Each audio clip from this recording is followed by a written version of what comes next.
Hello लोगोफोर नै आं दंफैयो जतिसपुर गामियाव सा जतिसपुर बाथौ सिबिसालि बिनिनो दिनै खुंगा नैथि दैदेनगिरिफोरनि फोरोंथाय बादा बोखावै लखिमपुर जिल्ला दुलाराय बाथौ गौथुम टाउननि साहा जतिसपुर बे जाहैबाय जोंनि गगामुख मेन टाउननिफ्राय खमसे खम 2.5 किल'मिटारनि गोजानाव दङ। दाय जासां मोनफैबाय दिनैहाय माने खुंगा नैथि दैदेनगिरिफोरनि फोरोंथाय बादा बेयाव आं दंफैयो। नोंथांमोननो माखासे आं नुथाय दिन्थिलांनो नागिरदों। नोंथांमोना फारसेनिफ्राय फारि फारि नायलांबाय थादो। बिदिबा आङो दायनै जास्ट मोनफैबाय बिदिबा दे नोंथांमोना नायलांबाय थादो। फारसेनिफ्राय फारि फारि आं खोन्थालांसै नोंथांमोननो। बिदिबा फैबाय नै आं नोंथांमोननि गेटखौ खोन्थागोन आङो। बेयाव लिरनाय नुदोंना? आं नैबे लामाजों फैदोंमोन। बे जाहैबाय ओरैजाय मैनापारा रडजों फैनानै बै ओरैजाय मोनसे लामाखौ दायो खोन्थागोन। बे जाहैबाय जोंनि डाइरेक्ट नोलोबारि थांग्रा लामा। बे जाबाय जतिसपुर। ओरैजाय दंबायो जतिसपुर गामिया ओरैजाय। आं दायो होमबा नोंथांमोननो खोन्थानोसै ना सिङाव हाबनोसै आङो माबायदि जायगाफोरखौ नङा होमबा मा लादों खोन्थालांसै आङो। नोंथांमोना नायलांबाय थादो। जास्ट आं हाबफैबाय नै गेटआव। सिङाव हाबनोसै माखासे खोन्थानोसै नोंथांमोननो। फिरफिला बिरहोनाय हाबाफारिया जोबखांबाय। नै ओरैजाय माबा खुंफोरनि बावनाय हाबाफारिमोन बियो जोबना थांबाय। माने बिथांमोना दा सिं हाबजोबसिगोन। आंबो सिं हाबनोसै माखासे खोन्थानोसै आङो। नुदोंना खोन्थानोसै नोंथांमोननो दासो जास्ट जागायदों।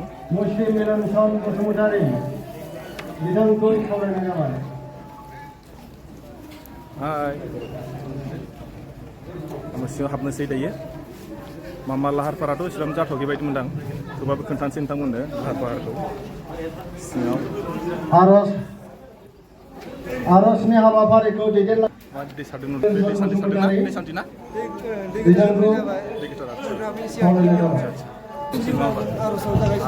आदसा दसे उनाव आर'ज जागासिनो ना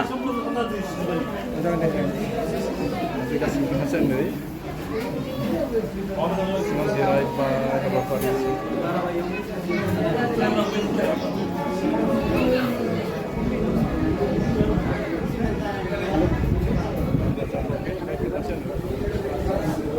मानगोनां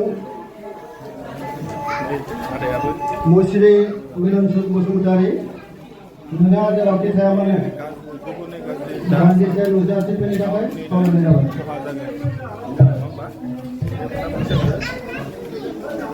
गुबुनखौबो हेफाजाब आरो थुलुंगा होनो नाजा। बोराइ बाथौनि बोर मोनगोन। बाथौ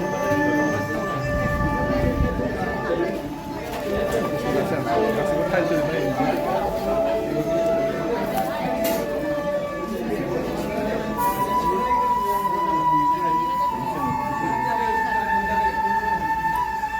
बे जाबाय मा होनो बेखौ माइनाव। बे माइनाव ना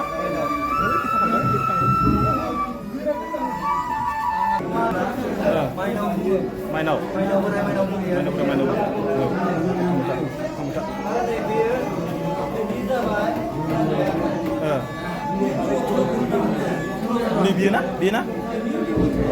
बेयो ना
आरो खालामनोसै ओरैजाय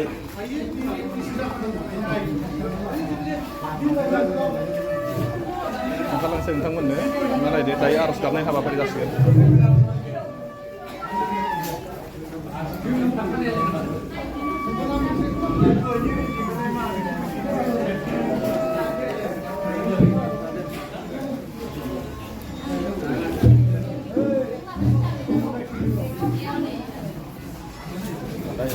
हाबाफारि जागासिनो